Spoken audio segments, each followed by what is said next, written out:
The day had been perfect, or so Ethan thought. The church bells rang in the soft morning breeze, white roses lined the aisle, and every seat was packed with smiling faces. For months, he and Lila had poured their hearts into planning this day, dreaming of the moment they would finally become husband and wife. Ethan stood at the altar, heart racing, adjusting his tie a little too often. His best man, Jordan, leaned over and whispered, "Relax, man. She's coming. She loves you." Ethan laughed, nervously. I know, just..." Big moment. The music started. Everyone turned. And there she was, Lila looking like a vision in her flowing ivory gown. For a second, Ethan forgot to breathe. Her brown curls framed her face perfectly, and her smile was everything. She walked slowly, arm in arm with her father, eyes locked on Ethan like he was the only one in the room. Tears welled up in his eyes. He had never been so sure of anything in his life. They stood before the pastor. Lila's hand trembled slightly in his. He squeezed it gently, offering her a small, reassuring smile. She smiled back, but there was something else in her eyes, a flicker of something he couldn't quite place. Fear, sadness. No, he was just nervous. Everyone got jittery at weddings, right? The ceremony moved forward. Vows were exchanged. Rings were slipped on fingers. Cheers echoed through the grand hall as they were pronounced husband and wife. And just like that, Ethan kissed his bride to a roar of applause. The reception was a blur of clinking glasses, spinning dances, and endless toasts. Lila laughed and twirled under the fairy lights, but every so often, Ethan caught her glancing. Over her shoulder, her smile faltering for just a second. "Everything okay?" he asked, pulling her close during a slow dance. "Yeah," she whispered against his ear, "just a little overwhelmed. So many people." "Hey," he said, lifting her chin so. She looked him in the eye. "It's just us, you and me, remember?" She nodded, smiled again, but that tight feeling in Ethan's chest didn't go away. Then came the group photos. Friends and family crammed together, laughing, posing, shouting cheesy things like, "Say cheese," and "one more for good luck." The photographer, an old friend of Jordan's, was snapping away like crazy. "Okay, now just the bride and groom," he shouted. Lila giggled and tugged Ethan toward the grand staircase. They posed, arms wrapped around each other. She leaned in close, whispering something that Ethan couldn't quite catch over the sound of the camera shutter. And then she was gone. It happened so fast, Ethan wasn't even sure he saw it right. One moment she was beside him, and the next, empty space. At first he thought maybe she tripped, maybe she went to fix her dress, maybe she ducked to get something. But minutes passed. Then 10. Then 15. The guests grew restless, murmuring. The music slowed. Jordan came running up, scanning the crowd. "Where's Lila?" Panic coiled in Ethan's stomach. He started searching, calling her name, no answer. The bathrooms were empty. The garden behind the church, empty. The parking lot, empty. His heart was slamming against his ribs. The photographer, sensing the tension, hesitantly approached. "Hey, I got some shots on here. Maybe she just stepped away?" Ethan grabbed the camera like it was a lifeline. He scrolled through photo after photo, her laughing, her smiling, her holding his hand, and then he froze. One of the last pictures, the one where she stood beside him on the staircase, something was wrong. He zoomed in, closer, closer. Behind Lila, almost hidden among the sea of guests, was a man Ethan had never seen before, wearing black. No smile, no joy, just staring. Directly at Lila. And the look on Lila's face, now that Ethan really looked, it wasn't just a smile, it was a forced smile. Her eyes were screaming. Ethan's hands trembled as he clutched the camera tighter. His breath came in short, uneven gasps. His brain tried to make sense of what he was seeing. Who was that man? Why was he standing so close to Lila? And why the hell was she looking so terrified? He showed the photo to Jordan. "You see that behind her? Tell me you see that." Jordan squinted, frowning deeply. "What the hell? That's not anyone we invited, I swear it." Maybe he crashed the wedding. Ethan suggested, desperate for any logical explanation. Jordan shook his head. I mean, yeah, maybe. But dude, look at Lila. She saw him. She knew something. A chill ran down Ethan's spine. He started moving through the crowd, pushing past confused relatives and tipsy friends. Has anyone seen Lila? He barked. People shook their heads, murmuring. Some pulled out their phones, others just looked around nervously. The happy buzz of the wedding had completely died. Now there was just fear. The photographer caught up to him, panting. Man, listen. There's more. Ethan whipped around. More what? The guy held up his camera again. I took a series of shots, like rapid fire, you know? Look. He flipped through them quickly. In one frame, Lila was smiling, hand resting lightly on Ethan's chest. The next, her eyes were glancing over her shoulder. The next, her smile was fading, fear creeping in. The next, a hand reaching for her from the crowd, and then, nothing. Gone. Ethan's blood ran cold. That's not possible, he whispered. Jordan muttered under his breath, Bro, someone took her. The word took rattled around Ethan's mind like a marble in a jar. This wasn't some runaway bride situation. This wasn't cold feet. Someone had taken Lila, and none of them had noticed it happen. A wave of nausea crashed over him. Call. The police, he said, voice low and shaking. Within minutes, the flashing blue and red lights of the local sheriff's department painted the front of the church. Officers roped off the building with yellow tape. Guests were ushered to one side. Questions started flying like bullets. When did you last see her? Did she say anything strange before disappearing? Was anyone acting suspicious? Ethan answered them all as best as he could, but his mind kept drifting back to that photo. That man, that reaching hand. An officer named Detective Harris pulled him aside. He was an older guy, tired-looking but sharp. His voice was calm but firm. Son, I need you to be honest with me. Is there anyone from Lila's past who might want to harm her? Anyone with a grudge? Ethan shook his head. No way. She's sweet. Everyone loves her. Harris didn't look convinced. Everyone's got secrets, even the sweetest ones.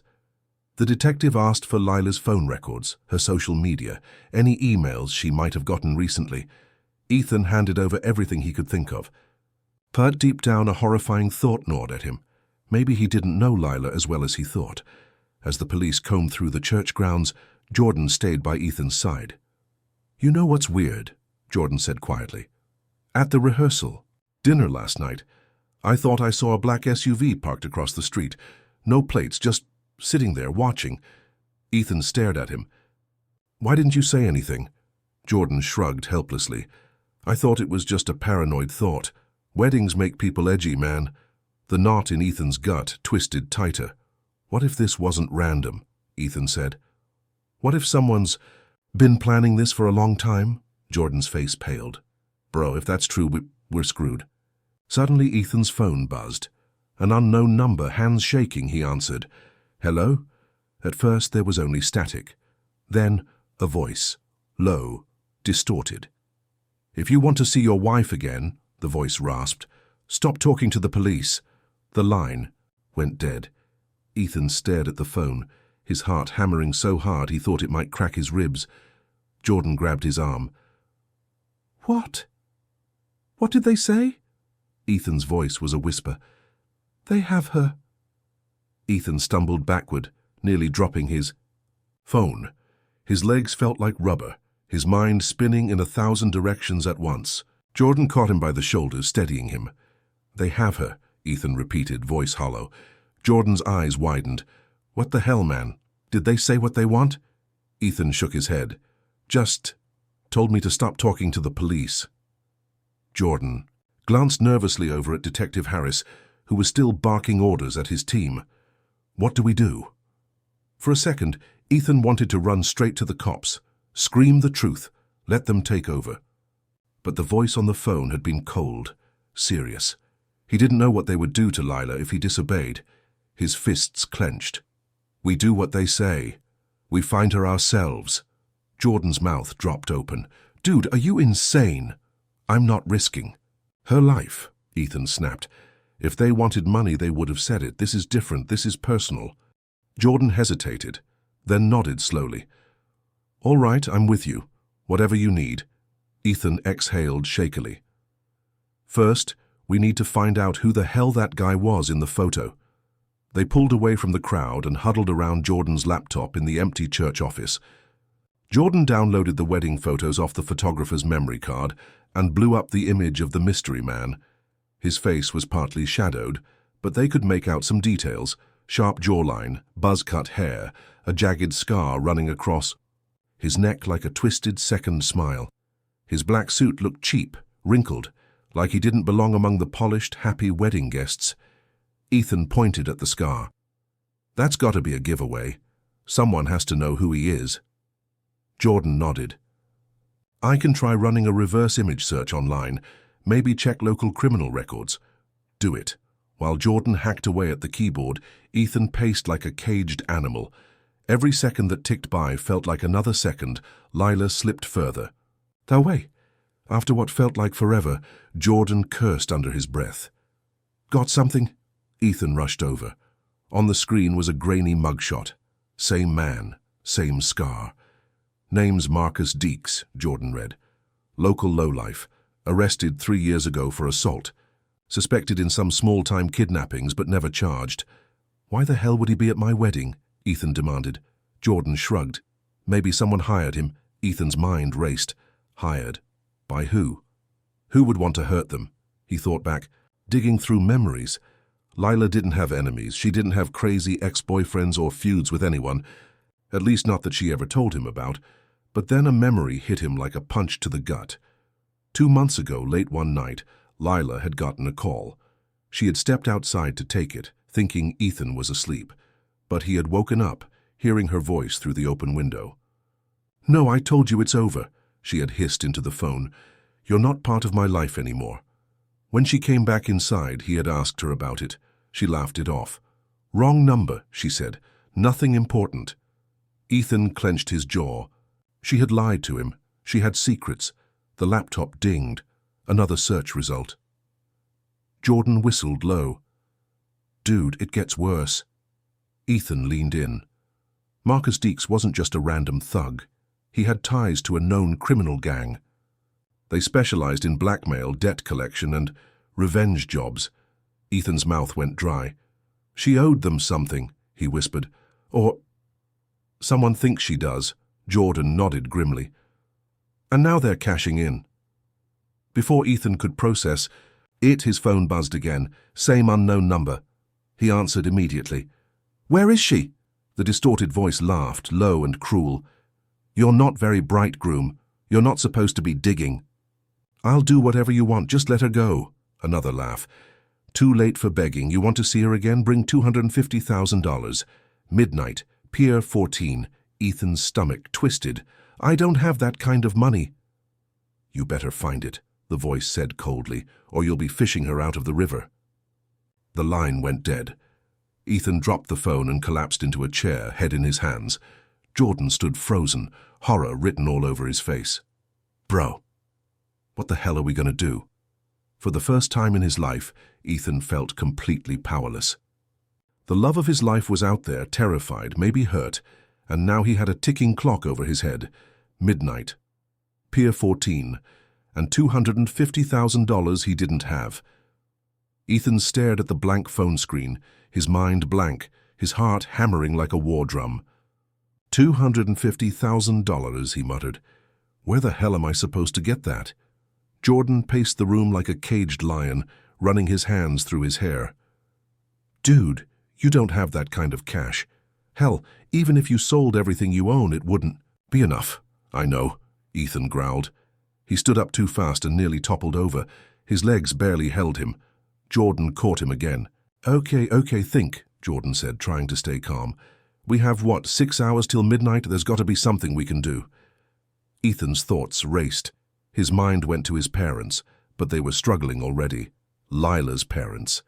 Out of town. His boss. Maybe. But asking for that kind of money would raise every red flag possible, and they had made it crystal clear. No cops. If I can't get the money, Ethan said slowly, I'll have to give them something else. Jordan's eyes widened. Dude, no. You're not thinking about going there with nothing, are you? They'll kill you and her. Ethan sat back down, head in his hands. Then what? What the hell do we do? Jordan chewed on his lip, thinking hard. We need to outsmart them. Ethan looked up, hollow-eyed. How? Jordan hesitated, then said, We can fake it. Ethan blinked. Fake what? The money. We make it look like you're bringing the ransom, get close enough, and when they lower their guard, you grab Lila and get the hell out. Ethan stared at him. You think this is some movie? Jordan shrugged. Better than doing nothing. You want to just hand her over to them? No, Ethan said fiercely. Never. Jordan nodded. Then it's settled. We fake the ransom. They grabbed whatever they could. Shoeboxes, grocery bags, any container they could fill. Jordan printed off stacks of fake bills he found online, cutting and stuffing them until the bags bulged. In the dim light, it looked real enough if you didn't look too close, but deep down, Ethan knew it was risky as hell. As they worked, Ethan's mind kept replaying the photos. Lila's terrified face, the scarred man reaching for her, and something else started gnawing at him. Why was she so scared before the guy even touched her? It was like she had already known what was coming. As they taped the last bag shut, Ethan finally said it out loud. Jordan, what if Lila isn't telling me everything? Jordan looked up sharply. You think she's hiding something? I don't know. Ethan rubbed his face. I thought I knew her.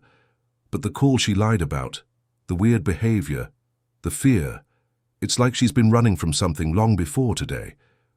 Jordan didn't say anything for a long time. Then he muttered, Doesn't matter right now. First we get her back. Then we deal with the lies. Ethan nodded grimly.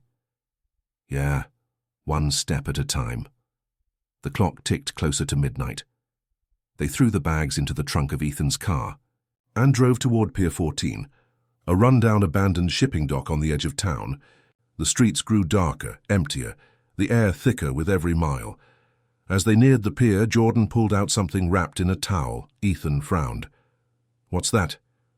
Jordan unwrapped it. A small pistol. Just in case, he said quietly. Ethan's. Stomach twisted. He hated guns, always had, but tonight he wasn't sure he could afford to hate anything that might save Lila. They parked a block away and walked the rest of the way on foot, carrying the bags between them. The dock creaked under their weight, and the smell of salt and rust filled the air. A figure stepped out of the shadows. Marcus Deeks. The scar across his neck looked even more twisted in the moonlight. His eyes glinted coldly as he stepped closer, a gun resting lazily at his side. You got the money, he growled. Ethan lifted the bags. Yeah, like you asked, Marcus sneered. Put it down. Back away. Ethan hesitated. Where's Lila? Marcus smirked. She's safe, for now. You do what you're told, you get her back. Jordan shifted nervously beside him. Ethan's heart thundered in his ears. He slowly set the bags down on the cracked concrete. Marcus bent to check them. For a second, Ethan thought maybe, just maybe, they could bluff their way out. But then, Marcus ripped one open and froze, staring at the printed paper bills inside. His face twisted into pure rage. You think you can play me, boy? He snarled. He lifted the gun, aimed it straight at Ethan's head, and from somewhere deeper in the darkness, a second voice barked, Don't move! Flashlights burst from the shadows, more men, armed, angry, shouting, and Ethan realized, too late, that Marcus wasn't alone. They had walked straight into an ambush. Ethan threw his hands up instinctively, the flashlight beams blinding him. His heart felt like it might explode inside his chest. Jordan cursed under his breath and froze beside him. The men stepped closer, circling them like wolves. At least 4, maybe 5 of them. All rough-looking, armed, and not here to negotiate. Marcus kicked over the fake ransom bags and snarled, You think we wouldn't check? You think you can screw with us? I just want my wife back, Ethan shouted, trying to keep his voice steady. Marcus laughed, a nasty, cold sound. Oh, you'll see her. Don't worry. Right before we decide what to do with both of you." One of the other men grabbed Ethan roughly by the arm, yanking him toward the edge of the dock. The wooden planks creaked dangerously under their weight. Below them, dark water sloshed against the rusted supports. Jordan made a move, maybe to reach for the hidden pistol under his jacket, but Marcus saw it. In a flash, Marcus lunged and slammed the butt of his gun into Jordan's face. Jordan crumpled to the ground, blood streaming from his nose. Ethan shouted, struggling against the thug holding him. "Leave him alone, this is between me and you." Marcus chuckled. "No, groom, you've got it all wrong. This is about her." Ethan froze. "Lila?" Marcus's grin widened. "You really didn't know, huh? Poor dumb husband." He leaned in so close that Ethan could smell the whiskey and smoke on his breath. "Your sweet little bride," Marcus whispered, "stole from some very bad people, lied, ran. Thought she could disappear into a new life with a new name. Thought you could protect her." Ethan's blood turned to ice. "No," he whispered. "That's not true." "Oh, it's true," Marcus said, laughing. "And you? You're just collateral. Wrong place, wrong time." One of the other men came over, dragging someone, behind. "Him?" Ethan's heart stopped. It was Lila. She was gagged, wrists zip-tied in front of her, dirt smudging her wedding dress, a gash on her forehead. Her eyes widened when she saw Ethan and filled with tears. Ethan lunged forward, but the thug, holding him, yanked him back hard. "How you got 30 seconds?" Marcus said casually, glancing at his watch. "Tell us where the real money is, or you both go into the river." "I don't know what you're talking about," Ethan shouted. Marcus's smile twisted. "Wrong answer." He lifted his gun. Lila started thrashing, screaming behind the gag, and in that moment Ethan saw it. Pure terror, but also guilt. She knew why this was happening. "Wait!" Ethan screamed, desperation clawing at his throat. "Ask her." "Ask Lila, she knows." The men paused, surprised. Marcus cocked his head, considering. "Maybe you're smarter than you look." He waved a hand and the thug ripped the gag off Lila's mouth. She gasped for air, tears streaming down her face. "Lila," Ethan said, his voice breaking. "Tell me, tell them. What the hell is going on?" For a moment she just sobbed, shaking her head like a terrified child. Then she whispered, so low Ethan could barely hear her. "I didn't mean for this to happen." Marcus slammed his gun into the railing, making a loud crack. "Talk, bitch!" Lila flinched and finally choked out the words. "I took the money. I stole it. I thought I could get away."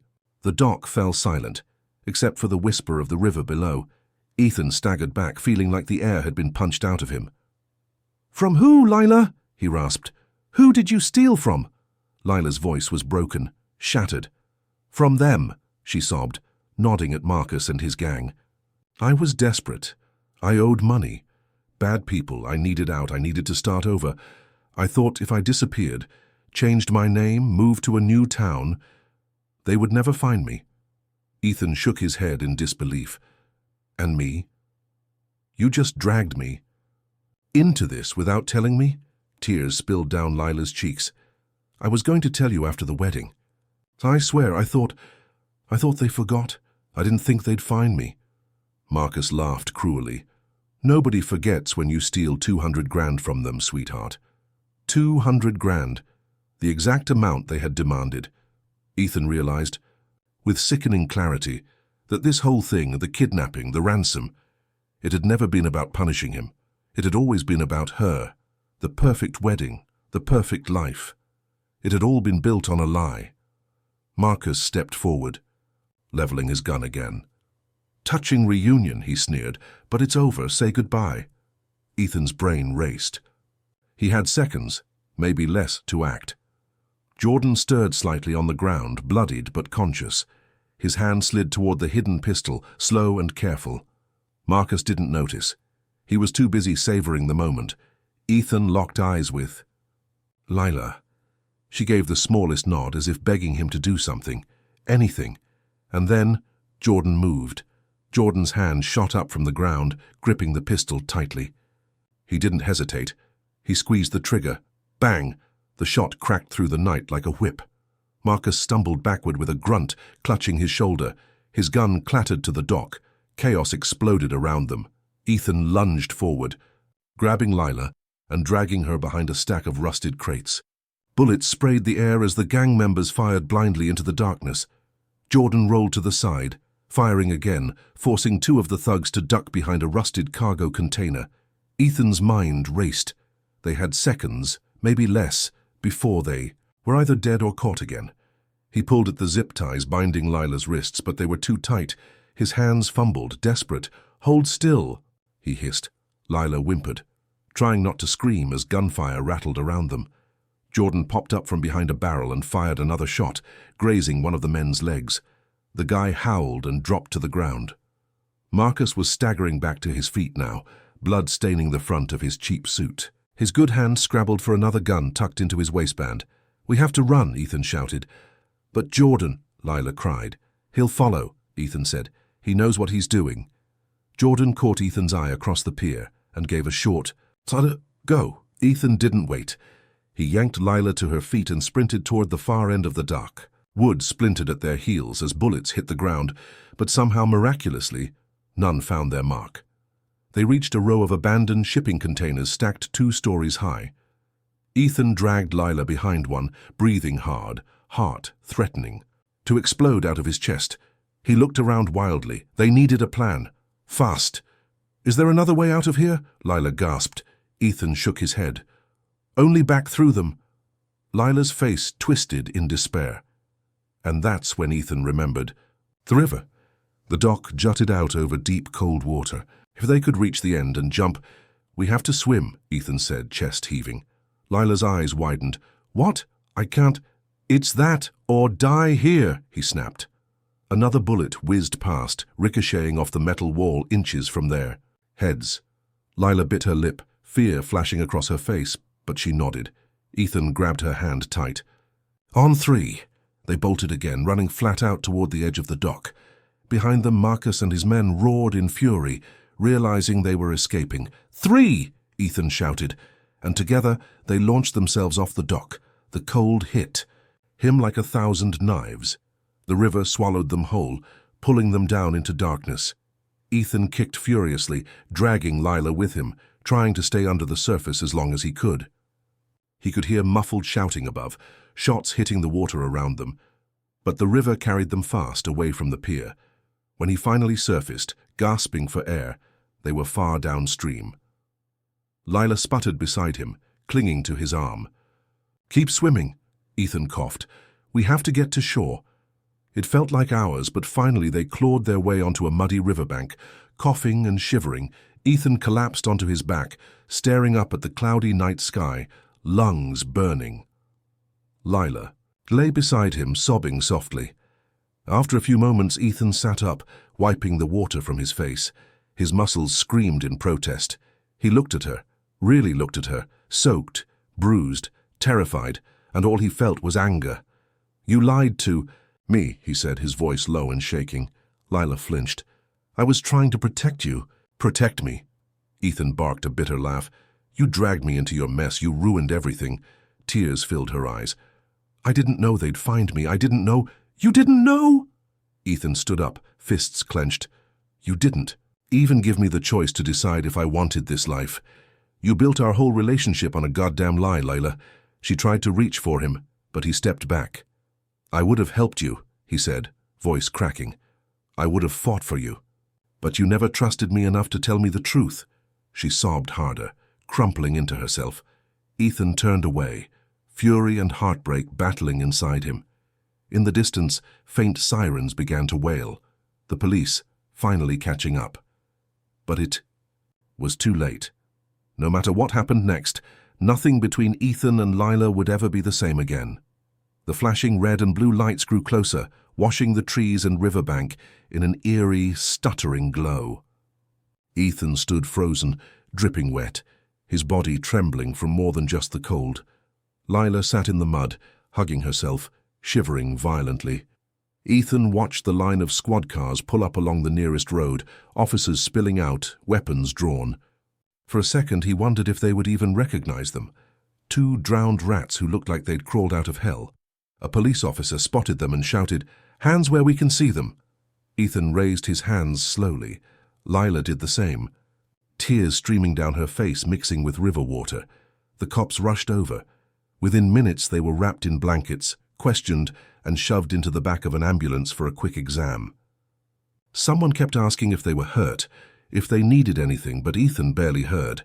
His mind was stuck, looping on the same cold thought. She lied to me. She brought this on us. Detective Harris appeared, his face grim and tight. He pulled up a chair beside Ethan while an EMT checked his pulse. "You two are lucky to be alive," Harris said quietly. Ethan just nodded, hollow-eyed. "We caught Marcus Deeks," Harris continued, "and most of his crew. Looks like Jordan slowed them down enough for backup to swarm in. Your friend's in the hospital. But he's gonna make it." Ethan flinched at Jordan's name. He had almost gotten killed, all because of this nightmare. Harris leaned forward, lowering his voice. "You want to tell me why a known criminal gang had your bride in their sights?" Ethan looked away, jaw tight. "Ask her." Harris sighed. "We will. But you're tied to this now, whether you like it or not." Another EMT was wrapping a bandage around Lila's arm. Her face was pale, lips trembling. She looked like she wanted to crawl into the ground and disappear.